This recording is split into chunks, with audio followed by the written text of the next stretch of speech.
Assalamualaikum warahmatullahi wabarakatuh.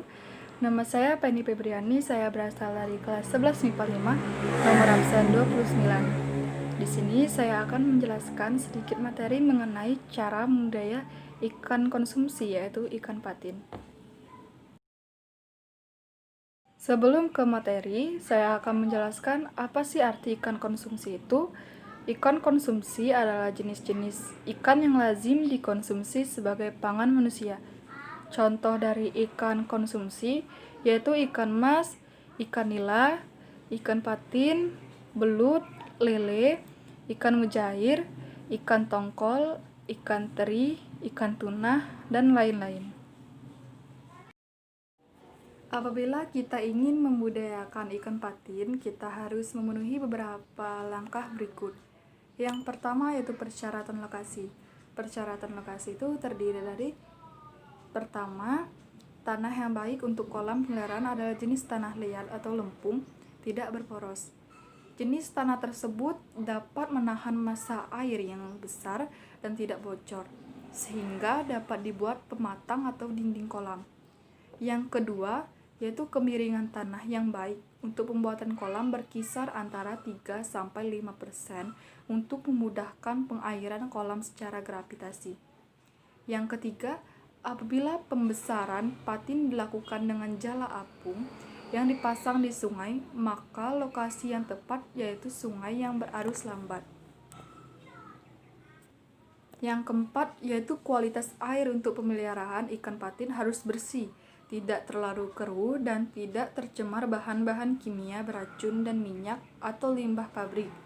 Kualitas air harus diperhatikan untuk menghindari tumbuhnya jamur. Maka perlu ditambahkan larutan penghambat pertumbuhan jamur, yaitu emolin atau bleach dengan dosis 0,05 cc atau liter. Yang kelima, suhu air yang baik pada saat penetasan telur menjadi larva di akuarium adalah antara 26-28 derajat Celcius. Pada daerah-daerah yang suhu airnya relatif rendah, diperlukan heater atau pemanas untuk mencapai suhu optimal yang relatif stabil. Yang keenam, yaitu keasaman air berkisar antara 6,5-7. Langkah yang kedua yaitu pemupukan. Pemupukan sebelum budidaya ikan patin ditebarkan sebaiknya kolam diberikan pupuk. Pupuk untuk kolam bisa menggunakan pupuk kandang atau pupuk hijau. Jumlah pupuk yang diberikan cukup sebanyak 50-700 gram per meter persegi. Pemberian pupuk bertujuan untuk menumbuhkan makanan alami bagi ikan patin. Bisa dilihat dari gambar tersebut.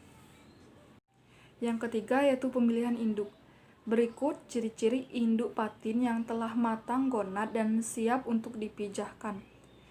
Untuk induk jantan umur 2 tahun, ukurannya 1,5-2 kg. Untuk kulitnya kulit peruk lembek dan tipis. Yang keempat, jika diurutkan akan keluar cairan sperma berwarna putih.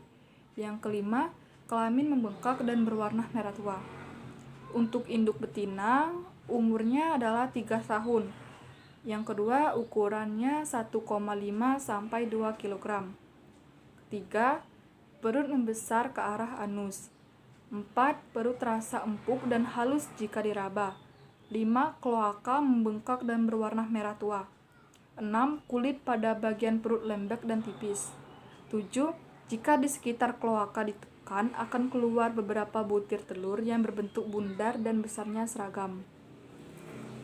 Langkah yang keempat yaitu langkah perawatan benih ikan patin. Siapkan akuarium atau bak ukuran 80 x 45 x 45 cm. Masukkan kurang lebih 500 ekor benih per akuarium yang telah dibuat. Tempatkan aerator di setiap akuarium dan jaga suhu akuarium agar tetap di suhu ruangan. Setelah berusia 3 hari, berikan makanan pertama pada benih yaitu kuning telur ayam yang telah direbus.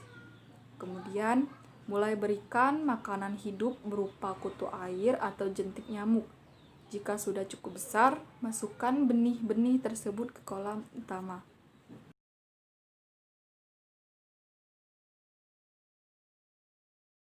Langkah yang kelima yaitu pemanenan ikan patin.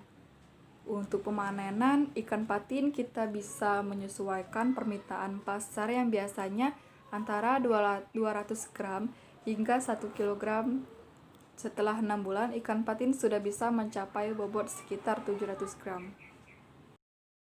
Hanya itulah yang saya dapat sampaikan pada presentasi pada siang hari ini. Apabila saya ada salah kata, kekurangan kata, saya mohon maaf. Dan saya akhiri, wabillahi taufik wal hidayah. Wassalamualaikum warahmatullahi wabarakatuh.